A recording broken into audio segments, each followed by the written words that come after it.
Bueno, Dios te salve María, llena eres de gracia, el Señor es contigo, bendita tú eres entre todas las mujeres y bendito es el fruto de tu vientre Jesús. Santa María, Madre de Dios, ruega por nosotros pecadores, ahora y en la hora de nuestra muerte. Amén. Voy a poner esto al otro lado para que salga el vídeo más decente. Entonces, ¿qué tenemos este domingo? Estamos al final del año litúrgico. El año litúrgico empieza con el Adviento, que preparamos por 4 semanas la venida de Jesús, celebramos esa venida y luego celebramos la vida de Jesús con especial énfasis en la Cuaresma, entrar en la redención que Jesús gana en la cruz, y luego celebramos su victoria sobre el pecado por 6 semanas, y luego vivimos ese tiempo ordinario recordando cómo Jesús anunció la buena nueva de una manera muy día a día. Pero al final del año litúrgico acabamos con lo que se llama el discurso del fin del mundo y luego la fiesta de Jesucristo, Rey del universo. Este domingo que viene vamos a leer de ese discurso del fin del mundo que Jesús dio justo antes de su pasión, y luego el domingo que viene celebraremos algo que está muy conectado, que es cómo Jesús con su muerte y su resurrección se ha convertido en el Rey del universo, el que tendrá la última palabra, el que establecerá justicia. Este discurso del fin del mundo lo hace Jesús al fin, cuando en ese viaje aparece en los 3 sinópticos, en Mateo, Marcos y Lucas. En Mateo es en el capítulo 24, en Lucas, en Mateo, como lo he dicho aquí, lo pone atrás, en Marcos en el capítulo 13 y en Lucas en el capítulo 21. Y ese discurso siempre empieza cuando Jesús ya ha terminado ese viaje a Jerusalén y pasa unas semanas o un tiempo hablando, yendo al templo, reuniéndose con gente en la explanada del templo y hablando del reino de los cielos, pero ya con el sentido de que las cosas van mal. Y ahí uno de los días los apóstoles y los discípulos le dicen: ¿qué te parece este templo? No es nuestro templo una cosa tan bonita. Los judíos estaban siempre muy orgullosos de que tenían un templo en el que podían adorar a Dios y que era un templo bien impresionante. Si saben un poco la historia del templo, el templo lo construyó Jesús, lo quería construir el rey David, porque él se había construido un palacio después de haberse hecho rey y tenía todavía el arca de la alianza en el tabernáculo, en la tienda, y ahí hacían el servicio de ofrecer sacrificios, y se le ocurre, dice: yo voy a construir un templo a Dios, y al profeta al principio le parece muy bien, pues me parece una idea muy buena, pero al día siguiente el profeta recibe una revelación y dice: no, tú has derramado demasiada sangre, tú no puedes construirme a mí una casa, yo construiré la casa de David, tu hijo construirá el templo. ¿Qué es lo que hace el rey David? Compra todos los materiales, las piedras, las maderas, y lo deja todo preparado para que su hijo construya el templo. Ese templo será el sitio donde ofrecen sacrificios, donde va la gente a rezar, a pedir bendiciones de los sacerdotes. Ese templo dura 350 años, y cuando Jerusalén es capturada, los babilonios destruyen el templo. Y para los judíos eso es casi como el final del mundo.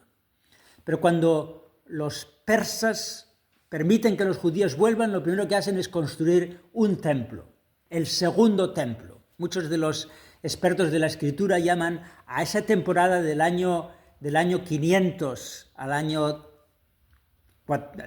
casi al tiempo de Jesús, el judaísmo del segundo templo, que ya no tienen rey, O sea que lo más importante no es el rey David y sus sucesores, sino el templo.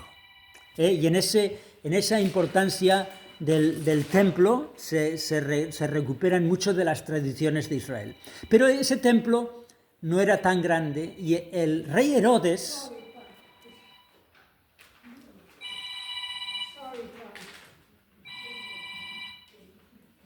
Y el rey Herodes, que era el sucesor de los macabeos, decide agrandar muchísimo la explanada del templo y gasta muchísimo dinero y tardan 65 años en ese nuevo templo, aunque no le llaman nuevo templo, pero es un templo mucho más impresionante. Y entonces eso es lo que la gente le enseña a Jesús. Dice, ¿no te parece que este templo es impresionante? Y Jesús dice, este templo que lo ven tan impresionante, señal de que Dios está cerca de nosotros, será destruido y no quedará de él piedra sobre piedra. Y cuando le preguntan, ¿y cómo y cuándo va a ser esto? Jesús da ese discurso que parece decir que el final del mundo va a llegar ahora. Pero Jesús está mezclando tres aspectos históricos que están relacionados. Porque a veces dice, no pasará esta generación hasta que estas cosas sucedan. Y antes de que pasaran 30 años, los romanos cuando hubo una rebelión de los judíos, capturaron Jerusalén y destruyeron el templo de nuevo. Pero Jesús dice, ese templo era el templo de la antigua alianza. Tiene que ser destruido para que haya un nuevo templo, para que yo seré el nuevo templo. Jesús dice, destruyan este templo y en 3 días yo lo resucitaré. Y se refería a sí mismo. O sea que Jesús se presenta a sí mismo como el templo. Pero lo que para entender cómo se conecta esto con el final del mundo, de la misma manera que el templo de Jerusalén tenía que ser destruido con la antigua alianza para pasar a la nueva alianza en la que Jesús es el templo. Jesús es el lugar donde encontramos a Dios y podemos ofrecer nuestros sacrificios a Dios. De la misma manera que para los judíos la destrucción del templo fue como el final del mundo, al final del mundo, este mundo tiene que pasar para que haya el nuevo cielo y la nueva tierra. Y ese final del mundo será experimentado de manera traumática, como lo experimentaron los judíos. O sea que ese trauma de la destrucción del templo es imagen de la destrucción de este mundo, que tiene que ser destruido, no porque hay que destruirlo, sino porque si no se destruye este mundo no podemos pasar al nuevo mundo, de los nuevos cielos y de la nueva tierra. O sea que Jesús mezcla las dos cosas. Habrá terremotos, habrá rebeliones, habrá persecuciones, todavía eso no es el final, pero allá al que esté en el tejado, que no baje a la casa, el que esté en el campo, que no vuelva a la ciudad. La destrucción del templo y el fin del mundo y el principio del nuevo mundo lo conecta Jesús con su segunda venida, cuando Él venga de nuevo y habrá el juicio final. Con el juicio final Jesucristo establecerá la justicia para todas las naciones. Una justicia que no es solamente la del juicio particular. Cuando uno muere, nos encontramos delante de Dios y Jesús nos dice, ¿has rechazado a Dios o no? Y vas a estar alejado de la felicidad, o has aceptado a Dios y por eso estarás con Dios en el cielo. Ese juicio particular sucede con el alma solo. Pero al final del mundo habrá la resurrección de los muertos. Cuando venga Jesús, los cuerpos resucitarán, seremos dado un cuerpo glorioso y entonces todo el mundo verá quién ha hecho bien y quién ha hecho mal, quién ha contribuido a hacer el mundo mejor o a hacer el mundo peor. Y Jesús demostrará a todo el mundo cuál es el valor de nuestras acciones, de nuestro amor, de nuestra falta de amor. Ese es el juicio final. Y el juicio final será la consumación de todas las cosas y entonces entramos en el nuevo cielo y la nueva tierra. O sea que para Jesús la destrucción del templo es una imagen de la destrucción del mundo, donde en esa destrucción habrá el juicio final, pero es siempre una destrucción con esperanza, porque habrá una nueva manera de vivir delante de Dios, donde todas las lágrimas serán acabadas, habrá ese gran amor. O sea que vamos a leer ahora primero del profeta Malaquías, esa profecía.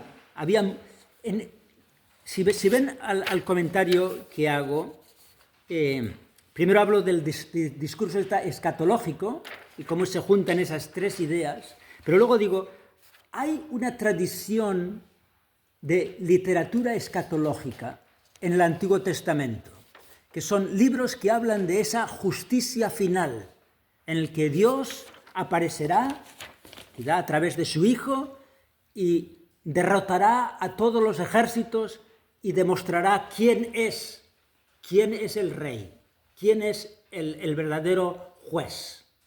O sea que vemos un ejemplo muy pequeño de eso en la primera lectura en el libro de Malaquías. Ya viene el día del Señor, ardiente como un horno, y todos los soberbios y malvados serán como la paja. El día que viene los consumirá, dice el Señor de los ejércitos, y no dejará ni raíz ni rama. Pero a ustedes, los que temen al Señor, brillará el sol de justicia y traerá la salvación a los suyos.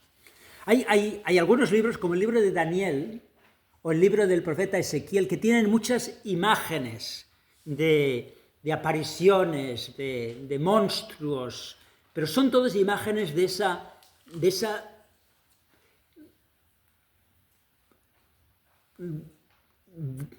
triunfo del amor de Dios sobre todos los que se han rebelado contra el amor de Dios, con diferentes imágenes. Lo mismo sucede luego con el libro del Apocalipsis.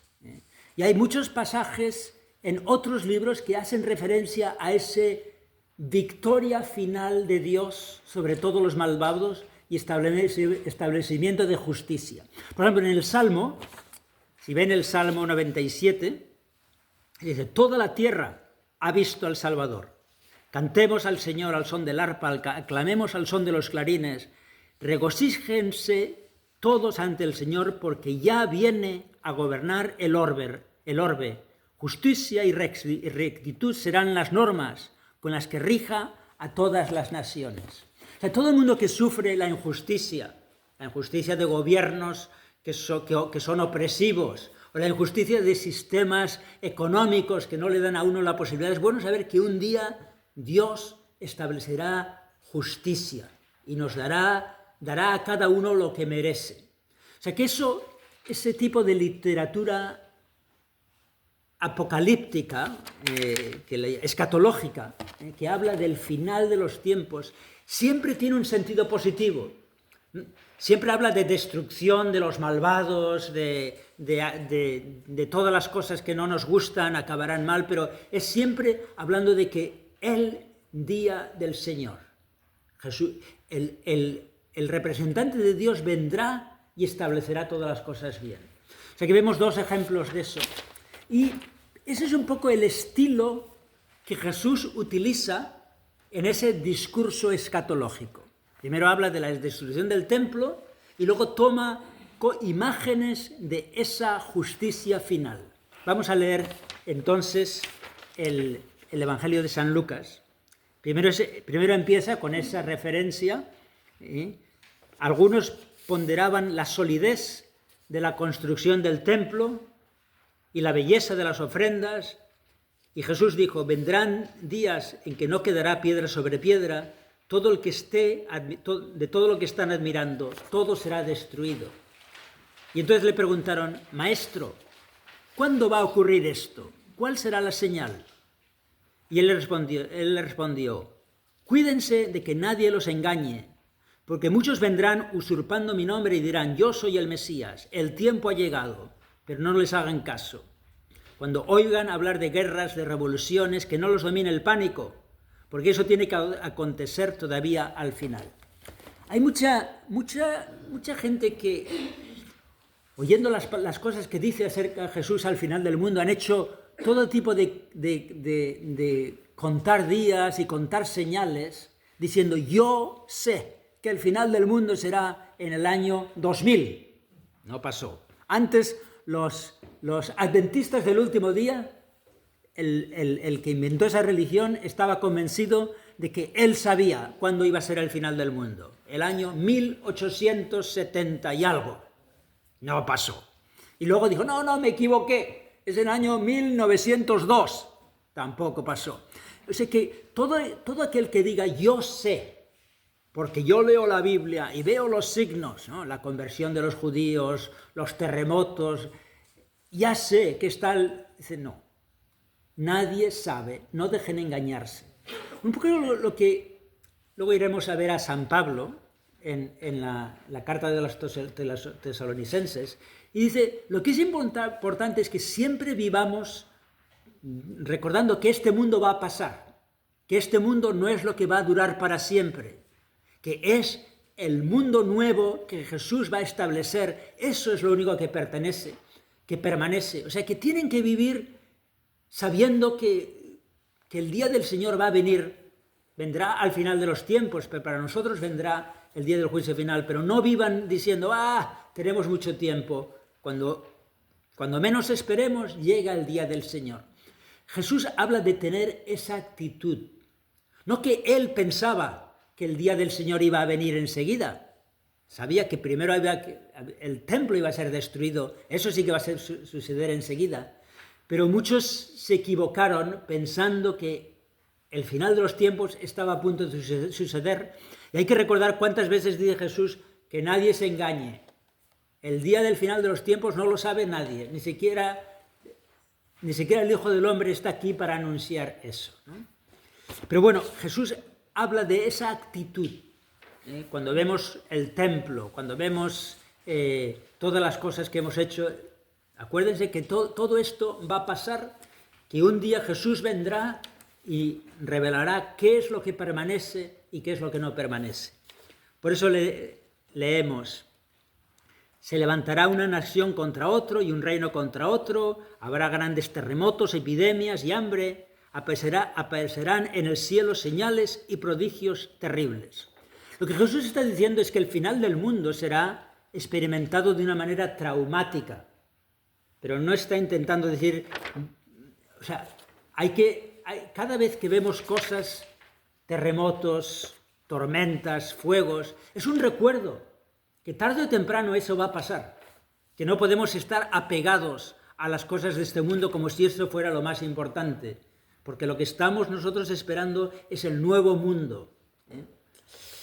Y luego habla de que habrá persecución, de la misma manera que esa experiencia traumática de que las cosas aquí, dice, grábense, pero antes de todo esto los perseguirán a ustedes, los apresarán y los llevarán a los tribunales y a la cárcel. Con esto darán testimonio de mí. O sea que habla Jesús en ese discurso del final del mundo, habla de varias cosas que están todas relacionadas, una es símbolo de la otra. Y lo más importante es no tanto cuándo va a pasar, sino de todas las destrucciones que vemos en el mundo, ¿de qué son símbolos? Son símbolos de que este mundo va a pasar. Y lo que debemos poner atención es que Jesucristo establecerá justicia y que es el mundo que de verdad va a durar, el nuevo cielo y la nueva tierra, que establecerá Jesús después del juicio final. ¿Alguna pregunta o algún comentario de esos discursos escatológicos del final del mundo que aparecen en todos los evangelios sinópticos y que luego se mencionan también en el libro del Apocalipsis y en otros pasajes? Pregunta, comentario.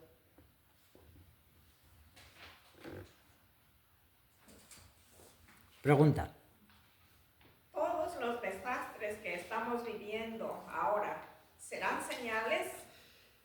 Son señales no de que el fin del mundo está a punto de ocurrir, sino que tenemos que vivir con esa actitud de que uno de estos días el final del mundo va a pasar, pero no es tanto que ha habido este tsunami y ha habido esta estrella, ahora el final del mundo será dentro de 2 años. No, es señal de que esto nos recuerda cómo tenemos que vivir, sin poner nuestra esperanza solo en este mundo, sino poniendo nuestra esperanza en el mundo que viene y sabiendo que para entrar en el mundo que viene hay que sufrir, que este mundo tiene que pasar. O sea, cuando vemos esas señales, Jesús nos está diciendo, no es tanto que va a pasar, sino nos recuerda de cuál debe ser nuestra actitud, porque este mundo pasa. Pregunta. Padre, ¿el fin del mundo va a ser el fin, o sea, del mundo físico?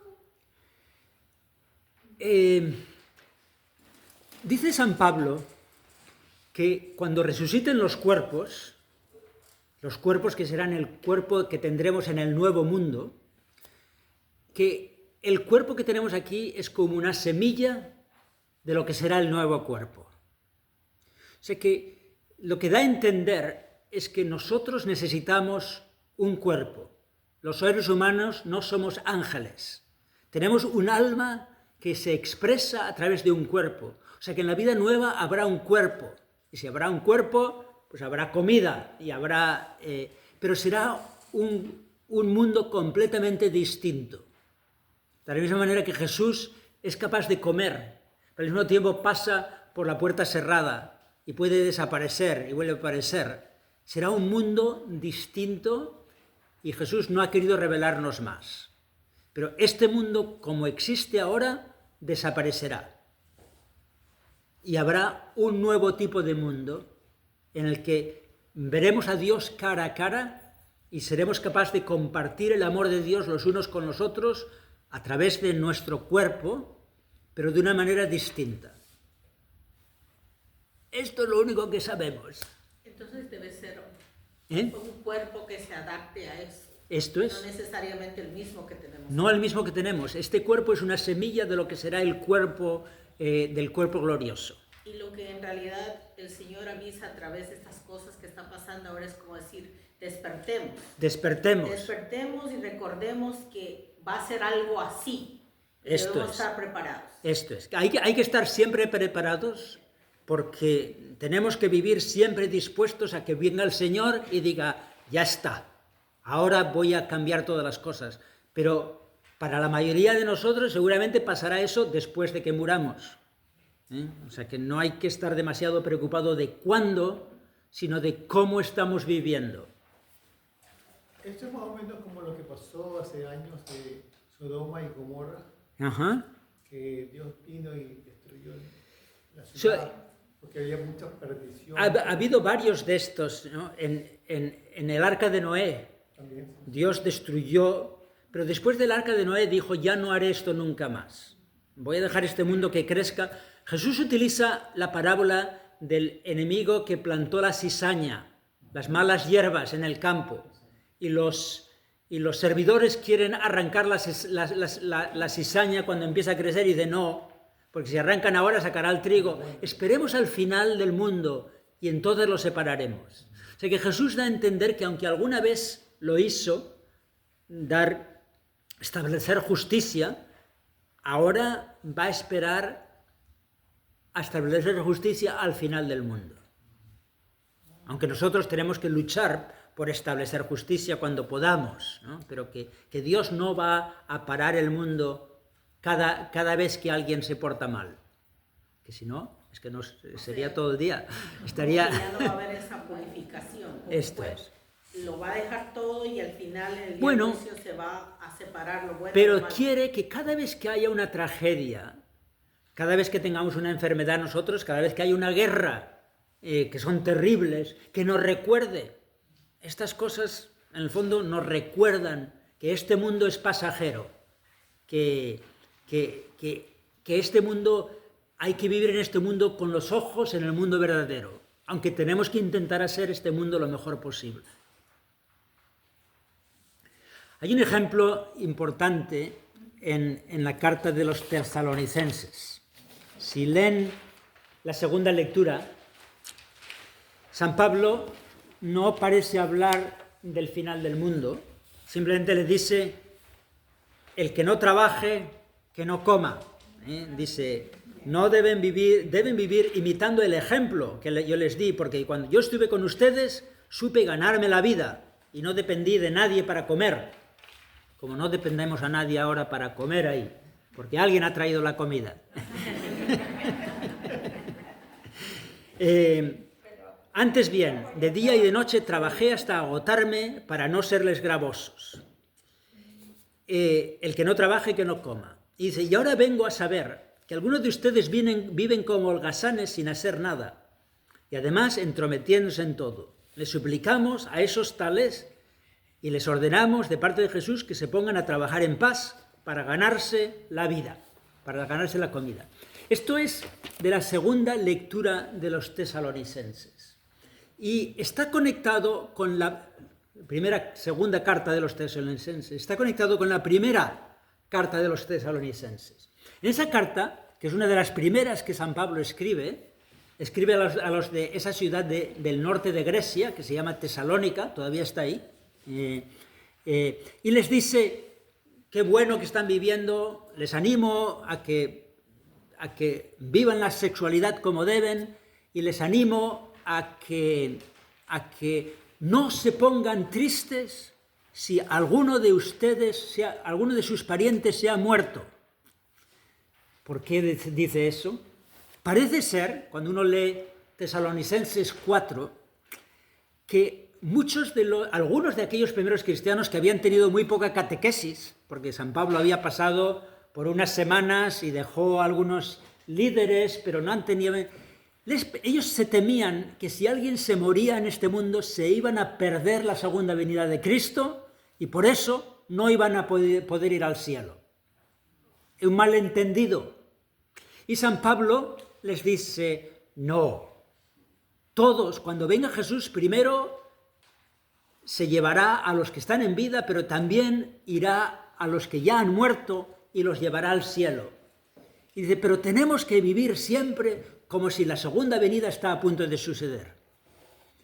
Con esa explicación, algunos dijeron, está diciéndonos San Pablo que el mundo se acaba, ¿para qué voy a seguir yo trabajando? Dejan su trabajo algunos y empiezan a vivir de la comunidad. La comunidad tenía la mesa para las viudas, para los pobres, todo el mundo contribuía un poco y había unos que dijeron, pues si va a ser el final del mundo, ¿para qué tengo yo que trabajar?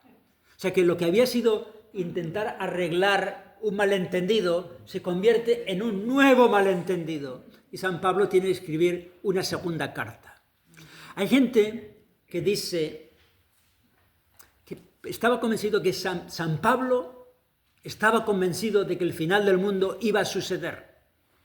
Si uno mira Tesalonicenses 4, 1 Tesalonicenses 4, no. Siempre les dice, hay que vivir como si el mundo estuviera a punto de acabar, pero no, simplemente porque les digo que al final del mundo los que estemos vivos se nos llevará directamente y luego irá a por los que ya han muerto. No significa que San Pablo estaba convencido de que el final del mundo iba a ser esa semana o ese año. O sea que algunas interpretaciones parecen dar a entender que los primeros cristianos creían que el final del mundo iba a ser en esa generación. Y luego van a la lectura de Jesús en el discurso del final del mundo y dice, bien, Jesús está diciendo que todo esto pasará en esta generación. Pero cuando uno lee con más atención se da cuenta que no. Jesús no estaba equivocado. Había un pastor protestante que se hizo católico, Scott Hahn, que un día, cuando ya se había hecho católico, fue a misa. Y el sacerdote, quizá porque había leído algo de una revista teológica, dijo, ¿saben qué? Jesús pensaba que el final del mundo iba a suceder enseguida, pero se equivocó. Y luego cambiaron.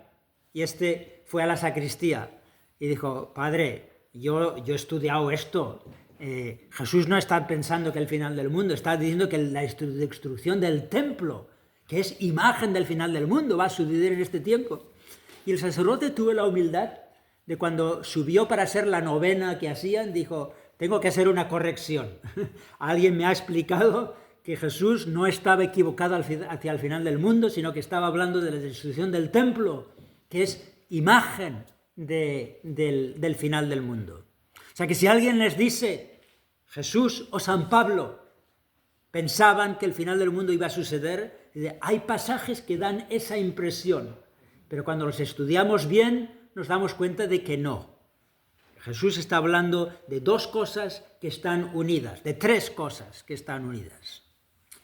¿Alguna pregunta o algún comentario de esa reacción que podemos darnos cuenta que ya pasaba con los primeros cristianos, que la intenta aclarar San Pablo, pero no la aclara tan bien porque algunos dejaron de trabajar? Sí. O sea, yo he escuchado que el juicio va a ser personal y luego... Va a haber dos juicios. Cuando uno muere, hay lo que se llama el juicio particular.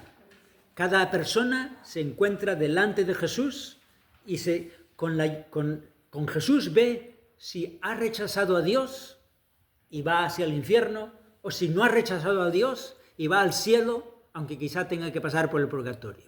Ese es el juicio particular que le sucede a todo el mundo justo después de morir. Entonces yo me pregunto, ¿no está relacionado con la conversión? Porque en realidad cuando estamos sin conocer de Cristo es como estamos muertos, porque no le hemos aceptado, ni siquiera no hemos percibido de Él. Pero cuando es la conversión verdadera, desde muy profundamente, creo que ahí nos vamos cara a cara. Yo creo, no tenemos ningún texto que nos diga que habrá conversión, pero hay una doctrina acerca del bautismo de deseo de los no católicos. Los que no han conocido a Jesucristo, cuando mueran, se encontrarán con Jesucristo.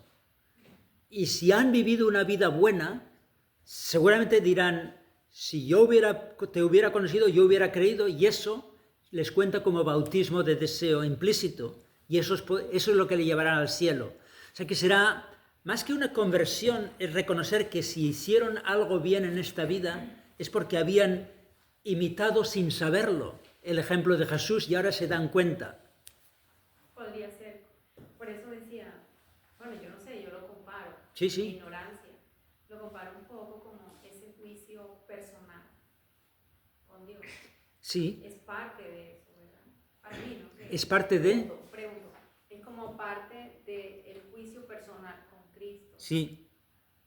O sea, el Sí. encontrarme con Él, el de saber que verdaderamente era Él. Sí.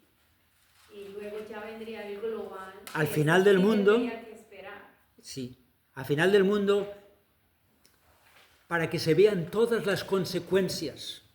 Gente que ha sido fiel, quizá ayudó a 2 personas, pero luego, al final del mundo, se verá que esas 2 personas ayudaron a otras y que esas ayudaron a otras, y quizá el bien que hizo esa persona, siempre intentando ser lo mejor posible, ayudó a muchísimas otras personas, por el ejemplo, por las consecuencias o a veces a través de la comunión de los santos.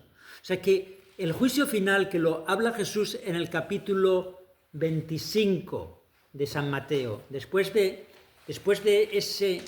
o sea, Jesús habla de algún juicio particular, cuando habla de la parábola de los talentos, como al que le hayan dado, al que se le dieron 5, le pedirán 5, y al que le dieron 2, le pedirán 2. Pero al final de ese capítulo 25 dice, al final de los tiempos, el rey vendrá y reunirá a todo el mundo y los separará como un pastor separa a las ovejas de los corderos.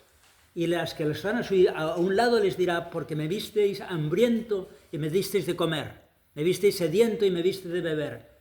Entran en el rey, en la alegría de vuestro Señor. Creo que estoy mezclando 2 cosas, pero Jesús habla claramente de que habrá un juicio universal en que todo el mundo verá quién ha respondido al amor de Dios, intentando amar a su prójimo, siguiendo el ejemplo de Jesús, y quién ha rechazado el amor de Dios porque han vivido solamente para ellos mismos.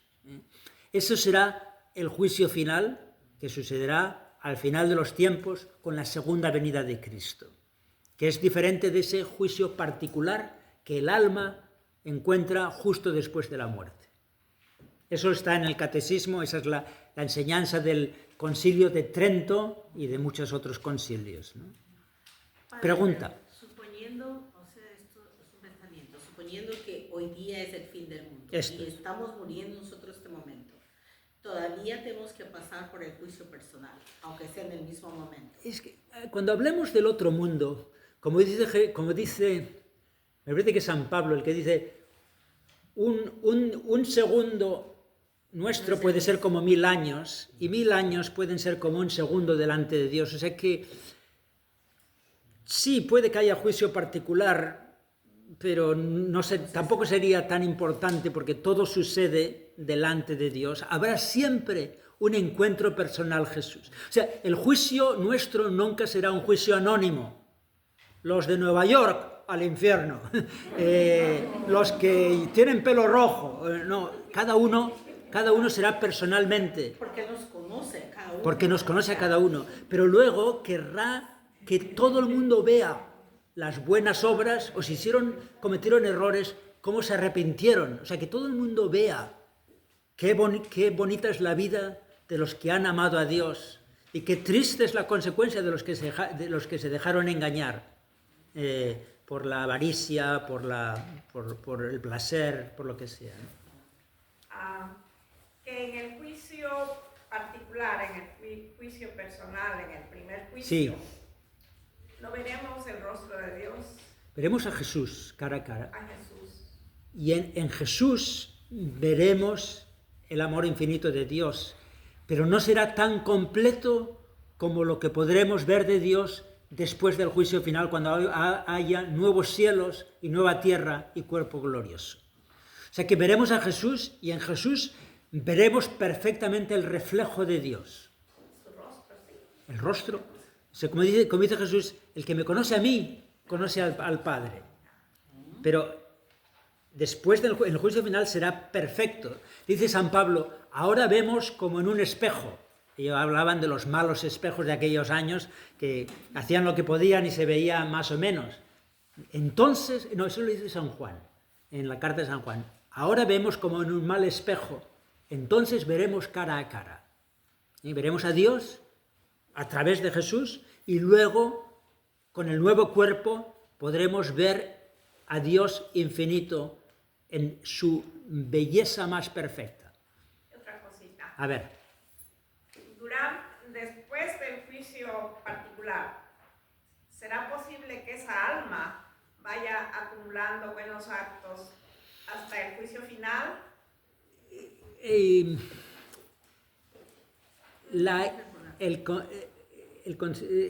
No tenemos, la Escritura parece dar a entender que no, que el tiempo para merecer es este mundo. El tiempo de desarrollar el alma es a través de los encuentros y lo que hacemos por otros. O sea que después del juicio el alma estará como lo que salió, ahí se queda. No puede, aunque yo creo que uno siempre puede crecer cuando uno ve el amor de Dios, pero el tiempo de merecer o de rechazar es este mundo. ¿Y qué tiene que ver entonces el purgatorio? El purgatorio es terminar esa purificación. En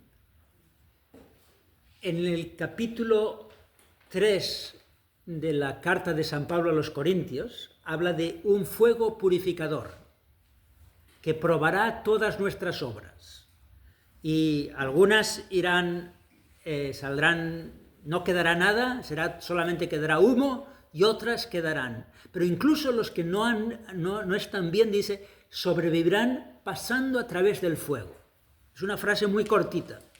Pero desde el principio de la Iglesia se vio que después de este mundo, el alma, si uno no se ha transformado completamente en imagen del amor de Dios, si a uno le quedan malos hábitos. No tanto pecado, todo lo que es pecado ya se ha perdonado, pero si a uno le quedan resentimientos, si a uno le quedan no haber pedido perdón a gente que podía haber pedido perdón, si a uno le quedan atracción hacia las cosas de la tierra, de mí, parte de la soberbia, eso será purificado con el encuentro del amor de Dios. Hay un ejemplo que dan algunos santos. Dice, el purgatorio, uno sufre porque ve que el cielo está ahí al lado y que todavía no puede uno entrar. Pero al mismo tiempo las almas en el purgatorio están muy felices porque saben que no han rechazado el amor de Dios. O sea, que saben que están ya de camino al cielo, pero a veces es bueno utilizar esa imagen de poner el vestido nupcial. Habla Jesús de el que intentó entrar en la fiesta sin llevar traje nupcial, llevando todavía los harapos. Y decían algunos santos, cuando salimos de esta tierra a veces todavía se nos pegan como harapos, egoísmo, soberbia. Es bueno, como alguien que ha estado practicando deporte, poder ir al vestuario, quitarse la ropa sucia, sudada y con barro, tomar una ducha y poner el traje nuevo. Eso es lo que hará el fuego purificador, completar la purificación que ya ha empezado aquí en la tierra, pero que muchos no completan porque todavía les queda demasiado apego a cosas que no pertenecen al cielo.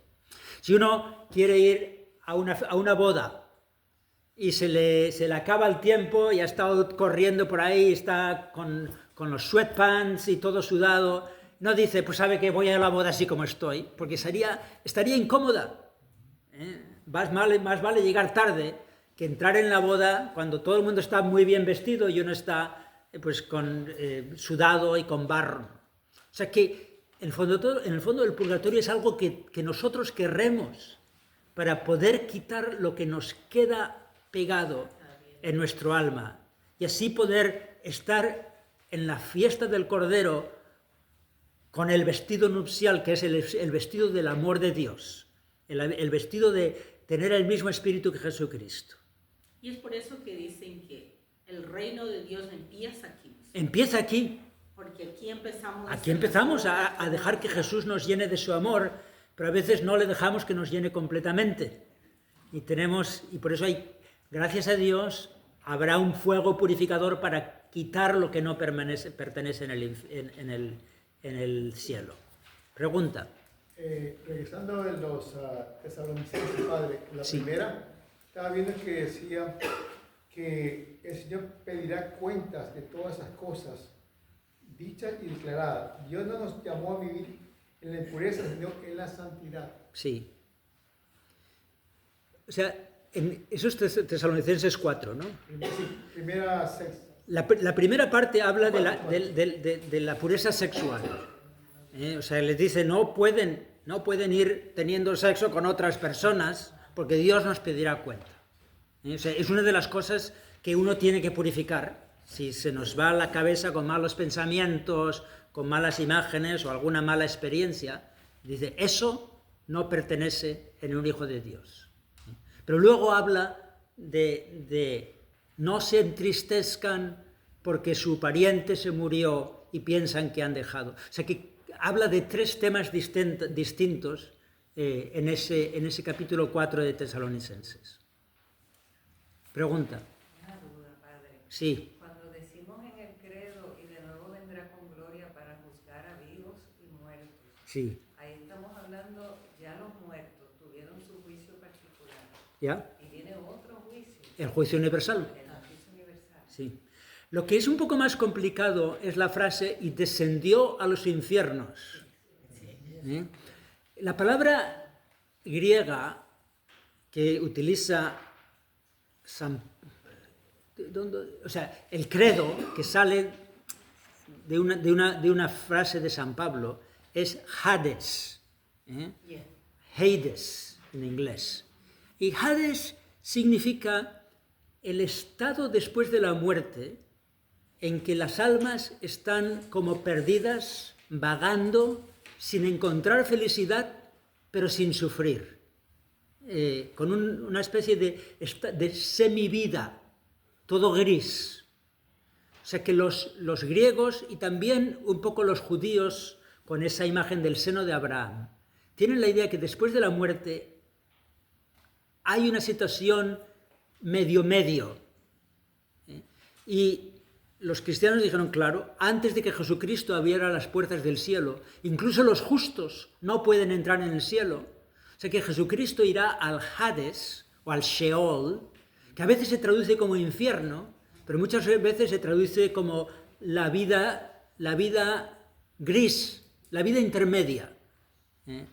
O sea, descendió a los infiernos significa fue a buscar a esos justos que todavía no podían entrar en el cielo y a decirles, ya he abierto las puertas del cielo, ustedes ya pueden entrar. Aunque habían tenido su juicio particular, pero todavía no había abierto las puertas del cielo.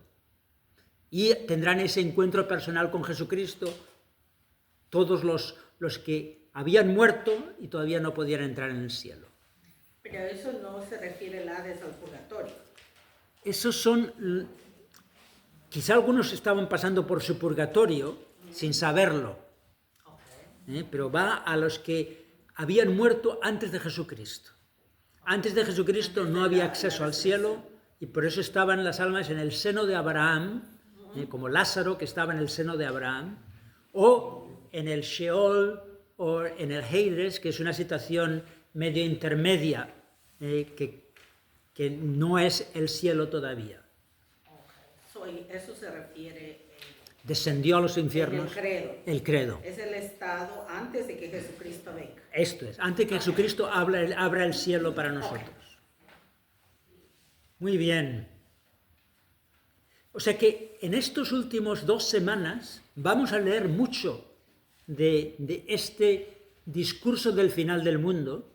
Y luego la fiesta de Cristo Rey es que Jesucristo va a tener la última palabra, que Él vendrá, derrotará a todo lo que nos ha separado, demostrará que esa victoria que nos ganó en la cruz nos enseñará cómo se aplica a todos los que han rechazado a Dios y a todos los que han seguido a Dios. O sea que Jesucristo, los primeros cristianos, decía San Pablo, no podemos decir que Jesucristo es el Señor sin ayuda del Espíritu Santo.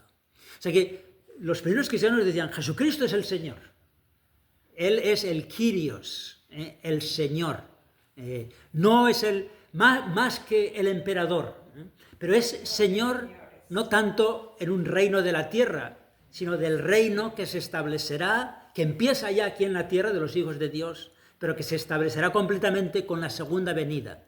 O sea que la fiesta de Cristo Rey, Cristo es el Rey del universo porque Él juzgará a todo el universo, porque Él ha vencido el pecado, porque Él puede llevarnos a esa felicidad en el cielo, que sin Él no podemos alcanzar. Por eso es el Señor, el Rey del universo. Con eso se acaba el año litúrgico y volvemos a empezar el Adviento. Lo que usted dice es que la culminación de todo lo que Jesucristo hizo por nosotros para salvarnos va a ser, ¿cómo decir? ¿Cómo se dice? Enaltecido y todo en la segunda venida. La segunda venida de Cristo. Ahí es la culminación. Esto es. De hecho, la última palabra de la Biblia, en el libro del Apocalipsis, es Maranatha. Y Maranatha significa ven Señor Jesús. O sea que los cristianos estamos convencidos de que Jesucristo ya ha ganado la guerra, de lo que nos separa de Dios, pero pidiendo que venga para completar. Ven Señor Jesús. ¿Cuántas veces lo decimos eso en la misa? Ven Señor Jesús. O sea que así empieza luego el año litúrgico, ven Señor Jesús, pero terminamos también diciendo, Jesucristo va a ganar, va a establecer la justicia, ven Señor Jesús a tu segunda venida, a establecer esa justicia final, ese triunfo que ya lo hemos celebrado en la Pascua, pero que será demostrado a todas las naciones en el juicio final, ven Señor Jesús. Terminamos porque si no, se nos enfría la comida. A ver. Cuando decimos que Jesús venció el pecado, Sí. este caso estamos diciendo como Jesús venció la muerte. Sí, Muerte es sinónimo de pecado. sí. Muerte, a través de la muerte entró a través del pecado entró la muerte en el mundo. Pero vivimos en un estado intermedio. Decía un experto de la Biblia, mirando a San Pablo, dividen la historia en 3 estados. Antes de la venida de Cristo no tenemos acceso completo a ser hijos de Dios. Entre la venida de Cristo y su segunda venida estamos en este estado intermedio, que Cristo ha ganado, pero todavía sufrimos los efectos del pecado. Y luego la tercera etapa será el nuevo cielo y la nueva tierra, donde desaparecerán todas las lágrimas y estaremos, Dios será todo en todos. La vida eterna. La vida eterna llenos del amor de Dios y compartiéndola con todos. O sea que vivimos en un estado intermedio entre la victoria de Jesús y la segunda venida, que va a establecer que todas las naciones conozcan el efecto de esa victoria. Terminamos. Dios te salve María, llena eres de gracia, el Señor es contigo. Bendita tú eres entre todas las mujeres y bendito es el fruto de tu vientre Jesús. Santa María, Madre de Dios, ruega por nosotros pecadores, ahora y en la hora de nuestra muerte. Amén. Y bendecimos la mesa. Bendice, Señor, a nosotros y a estos alimentos que vamos a tomar. Te damos gracias por la oportunidad de compartir este anticipo de Thanksgiving, del Día de Acción de Gracias, y que el Rey de la Eterna Gloria nos haga partícipes de la mesa celestial, en nombre del Padre, y del Hijo, y del Espíritu Santo. Amén. Bon appétit.